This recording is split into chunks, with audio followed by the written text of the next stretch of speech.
All right, to the ice. Alex Ovechkin, of course, chasing Wayno and gaining ground as they take on Detroit.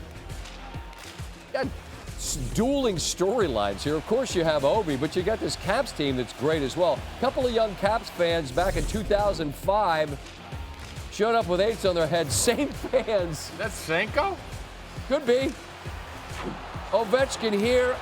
Oh, keeps at it, keeps at it. Ovechkin does all that he can, but Peter Mrazek says no, sir. We got a 1-1 game into the third. Pierre-Luc Dubois rock the red. Caps lead 2-1. Now the goals come fast and furious as under 6 to go. Alexei Protas, handsome Tom Wilson, his first 30-goal season. A minute later, Ovechkin, Connor McMichael, Wilson and Ovechkin, the first Caps teammates to have 30 goals in a season since Ovechkin and TJ Oshie babe, in 16-17. Ovechkin and Crosby, it's like Red Sox, Yankees, like Alabama, Auburn, Army, Navy, right? They're so closely linked.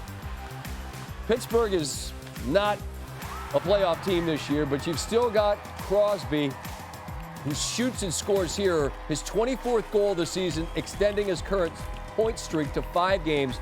Pittsburgh leading the Islanders by a couple at the end of one. 10 seconds into the third, Kyle Palmieri, beautiful. No, yes.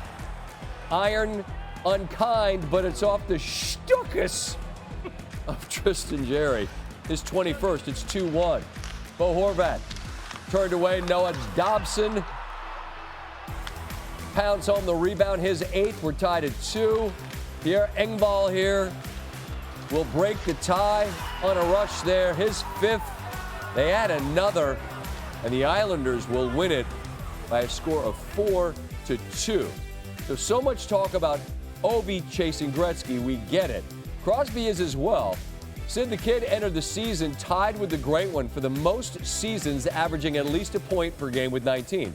With 74 points in 68 games, Crosby on pace to do it again, which would pass Gretzky for the most all time. Pleased to welcome in television's John Buccigross. No quarter! Repping the East Carolina hockey squad, hashtag college hockey. We gave the context, thanks for that. The real ones know what that means. We gave the context on Crosby. I'm going to get back to him in a minute. And I said, John, that there are kind of these dueling storylines as it relates to Ovechkin. Because, yes, the goal chase is one thing. But this Caps team that, frankly, people didn't think would be this are this. And they're still not thought of as necessarily the betting favorites in the East. Florida is, and I understand why. But what do you think the Caps ceiling is when we get to the Stanley Cup come springtime? Well, as you see right there, 98 points tied with Winnipeg. I like their path, Scott, which is why if I were to rank my most likely teams to win the Cup, they might be my first team out of the East because really? Again, that first round matchup, they're going to get a wild card. They're going to get the lower wild card, the team that just makes it, and then they're going to get the Devil Hurricane winner in all likelihood. So then that's a pretty good path to get to the Eastern Conference Final, where the Panthers might have a Kachuk matchup, and then they got to play Toronto or Tampa Bay. So they're in a pretty good spot. They roll 4 lines. Power plays are way down this year. It's a 5-on-5 sport, so it's built for those teams that are great 5-on-5 teams, like Washington is. So they have goaltending. They have a great coach. They have a cause with Ovechkin. So I would put them, right like you said, you got to go Panthers 1, but they would be my second-ranked Eastern Conference team. But they've really threaded the needle, haven't they? I think a lot of us, myself included, were thinking, all right, so this is just going to be a chase for Ovechkin. It's deserved, but they're probably not great. And then every move they made in the offseason, it just feels like it's been a nice goulash, hasn't it?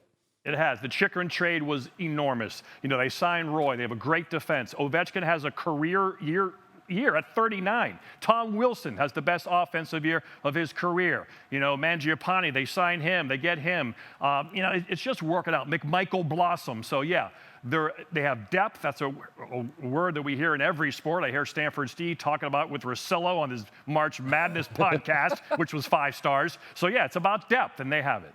All right, I'm going to quickly get to the context on Crosby because as great as the Ovechkin chase is, of course, we get that. But look, most points after turning 35 in franchise history, he's going to be, I mean, when you got Lemieux, it's going to be hard to pass every great record for that franchise. But what would the record mean for Crosby if he passes Gretzky? Again, that he is knocking on the Mount Rushmore of all-time hockey players. 3 Stanley Cups, gold medals. He'll have a chance for another gold medal next February in Italy. Scott, he and Ovechkin arrived after the NHL canceled a season in the fall of 2005. Crosby was 18, Ovi was 20. Ovi pots 52 goals. He wins Rookie of the Year, and Crosby just goes on this.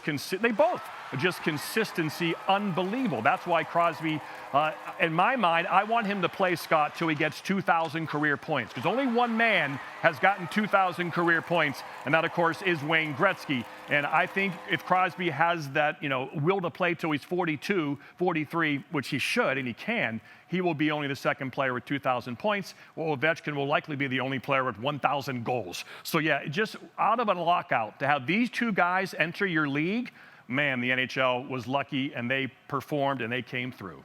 And they continue to do so at this age, which is such a treat, man, to be savored. As well as our time with you always, John. Thank you. Thank you, Scotty. Thanks for remembering. Always. Television's John Buccigross.